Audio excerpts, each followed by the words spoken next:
Hello everyone, আসসালামু আলাইকুম। কেমন আছেন সবাই? আই হোপ সবাই অনেক বেশি ভালো আছেন। আলহামদুলিল্লাহ আমরাও অনেক ভালো আছি। আজ আপনাদের জন্য নতুন আরও একটি রেসিপি নিয়ে চলে এলাম। আজ শেয়ার করব নারিকেলের পুর ভরা বিটরুটের পুলি পিঠা তৈরির সহজ একটি রেসিপি। আশা করি রেসিপিটা আপনাদের অনেক বেশি ভালো লাগবে। তো বন্ধুরা, না টেনে সম্পূর্ণ ভিডিও জুড়ে সাথে থাকার অনুরোধ রইল। চলুন বিটরুটের পুলি পিঠা তৈরির মূল প্রস্তুত প্রণালীতে যাওয়া যাক। পুলি পিঠা তৈরি করার জন্য প্রথমে এখানে একটি বিটরুট নিয়েছি। দেখুন, একটি চাকুর সাহায্যে খুব ভালোভাবে খোসা ছাড়িয়ে নিচ্ছি। বিটরুটটি আমি আগে থেকে পরিষ্কার করে ধুয়ে নিয়েছিলাম। এখন চাকুর সাহায্যে কেটে টুকরো করে নিয়েছি। ব্লেন্ডারের জারে তুলে নেব ব্লেন্ড করে নেওয়ার জন্য। বিটরুটটি ব্লেন্ড করে পেস্ট তৈরি করে নেব। সামান্য একটু পানি দিয়ে ব্লেন্ড করে নিয়েছি। দেখুন, পেস্ট তৈরি করা হয়ে গিয়েছে। এখন একটি স্ট্রেনারে করে ছেঁকে নিতে হবে। আমি এখান থেকে বিটরুটের যে ছাবাটা আছে সেটা ফেলে দিয়ে শুধু জুসটা নেব, সেজন্য আমি ছেঁকে নিয়েছি। দেখুন, বিটরুটের জুসটা আমাদের কতটা সুন্দর হয়েছে দেখে বুঝতে পারছেন। এই জুসটা দিয়ে আমি এখন পিঠার জন্য ডো তৈরি করে নেব।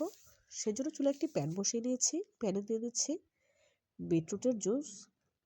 এখানে 1 কাপের মতো জুস হয়েছে, সম্পূর্ণটাই দিয়ে দিয়েছি। দিয়ে দিচ্ছি পরিমাণ মতো লবণ। এখন বলক তুলে নিতে হবে। দেখুন, বলক চলে এসেছে। এখন এর সাথে আতপ চালের গুঁড়ো অ্যাড করে দেব। এখানে আমি শুকনো আতপ চালের গুঁড়ো অ্যাড করছি, তবে আপনারা চাইলে ভেজা আতপ চালের গুঁড়ো দিতে পারেন, কোনো অসুবিধা নেই। দিয়ে দিলাম 1 কাপ শুকনো আতপ চালের গুঁড়ো। গ্যাসের ফ্লেম লো হিটে করে নেড়েচেড়ে মিশিয়ে নেব। দেখুন, একদম লো আঁচে রেখেছি আর নেড়েচেড়ে মিশিয়ে নিচ্ছি। খুব ভালোভাবে মিশিয়ে নেওয়া হয়ে গেলে এই মিশ্রণটাকে রেস্টে রেখে দেব 10 মিনিটের জন্য। এই 10 মিনিটে মিশ্রণটা খুব ভালোভাবে সেট হয়ে যাবে। ফিরছি 10 মিনিট পর। ঢাকা দিয়ে দিলাম। এই 10 মিনিটে আমি ভেতরের পুরটা রেডি করে নেব। সেজন্য এখানে একটি মিক্সিং বোল নিয়েছি। দিয়ে দিচ্ছি মেজারমেন্ট কাপের 1 কাপ কোরানো নারকেল, 3 টেবিল চামচ চিনি। চিনিটা আপনারা আপনাদের স্বাদ মতো দেবেন। যে যেমন মিষ্টি খেতে পছন্দ করেন সে অনুযায়ী দিয়ে নেবেন। অ্যাড করে দিচ্ছি 2 টেবিল চামচ গুঁড়া দুধ। এই মিশ্রণটাতে অবশ্যই গুঁড়া দুধ দিয়ে নেবেন, এতে করে খেতে অনেক বেশি ভালো লাগবে। চামচের সাহায্যে খুব ভালোভাবে নেড়েচেড়ে মিশিয়ে নিচ্ছি। যে নারকেলের এই পুরটা তৈরি করতে কোনো রকম রান্না করার ঝামেলা নেই। রান্না ছাড়াই এই পুরটা তৈরি করা যায় আর খেতে অসম্ভব মজার হয়। দেখুন, চামচের সাহায্যে খুবই আলতো হাতে রেডি করে নিয়েছি মিশ্রণটা। এভাবে আপনারা একবার হলেও নারকেলের এই পুরটা তৈরি করে পুলি পিঠা তৈরি করে খেয়ে দেখবেন, ইনশাআল্লাহ অনেক বেশি ভালো লাগবে। এদিকে যে মিশ্রণটা আমি রেস্টে রেখেছিলাম খুব ভালোভাবে সেদ্ধ হয়ে গিয়েছে। এখন একটি খুন্তির সাহায্যে একটু নেড়েচেড়ে দিচ্ছি, যাতে করে ভেতরের তাপটা কমে যায়। যেহেতু ঢেকে রেখেছিলাম তাপটা কিন্তু অনেক রয়েছে। এখন হাত দিয়ে খুব ভালোভাবে মথে মসৃণ ডো তৈরি করে নিতে হবে। এই ডোটা যত ভালোভাবে মথে নেওয়া হবে পিঠাগুলো তত বেশি মসৃণ হবে। সম্পূর্ণ ডোটা আমি তুলে নিয়েছি। এখন দুটি ভাগে ভাগ করে নিচ্ছি। দেখুন, সমান দুটি ভাগে ভাগ করে নিয়েছি। এখন একটি ভাগ দিয়ে রুটি তৈরি করে নেব। হাত দিয়ে ডলে একটু চ্যাপ্টা করে নিচ্ছি, যেহেতু রুটি বানাবো সেজন্য। ওপর থেকে কিছুটা শুকনো চালের গুঁড়া ছিটিয়ে দিচ্ছি বেলে নেওয়ার জন্য। এভাবে করে চালের গুঁড়া ছিটিয়ে বেললে খুব সহজে রুটি তৈরি করা যায়। বেলনির সাহায্যে বেলে রুটি তৈরি করে নিচ্ছি। এই রুটিটা খুব বেশি পাতলা করা যাবে না, আবার খুব বেশি মোটা করা যাবে না। দেখুন, রুটির পুরুত্ব দেখে বুঝতে পারছেন কতটা পুরুত্ব রেখেছি। এখন রুটিটাকে কেটে নেওয়ার জন্য এখানে আমি একটি বয়ামের মোখা নিয়েছি। আপনারা চাইলে ছোট ছোট রুটি তৈরি করেও পিঠাগুলো তৈরি করতে পারেন, তবে এভাবে করে কেটে নিলে সবগুলো পিঠার সাইজ একই সাইজের হবে, ছোট বড় হবে না। দেখুন, কেটে নেওয়া হয়ে গিয়েছে।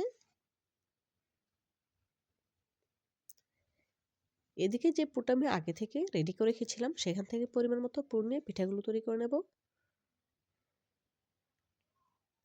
দেখুন, 2 সাইড থেকে মিলিয়ে খুব ভালোভাবে সিল করে নিতে হবে মুখটা, যাতে করে ভেতরে পুরটা বের হয়ে না যায়। যেহেতু এই পুলি পিঠাগুলো আমি ভাপে সেদ্ধ করব, খুব ভালোভাবে মুখটা সিল করে নিতে হবে।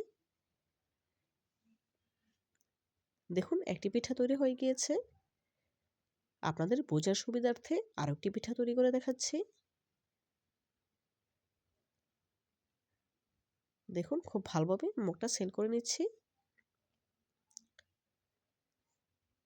এভাবে করে একই প্রসেসে সবগুলো পিঠা তৈরি করে নেব। দেখুন এক এক করে সবগুলো পিঠা তৈরি করে নিয়েছি। এখন ভাপে সেদ্ধ করার পালা।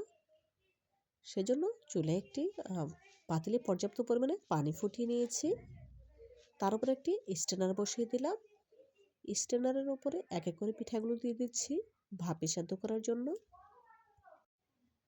অবশ্যই পানিটা আগে থেকে খুব ভালোভাবে ফুটিয়ে নিতে হবে। এখন ঢাকা দিয়ে ঢেকে ঘড়ি ধরে 20 মিনিট হাই হিটে জাল করে নেব। এই 20 মিনিটে পিঠাগুলো পুরোপুরি সেদ্ধ হয়ে যাবে। ফিরছি ঠিক 20 মিনিট পর।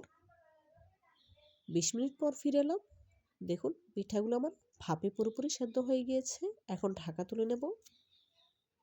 এই পিঠাগুলো গরম অবস্থাতে স্ট্যান্ডার থেকে তুলতে যাবে না, এতে করে পিঠাগুলো ভেঙে যেতে পারে। ঠান্ডা হবার পর পিঠাগুলো তুলতে হবে।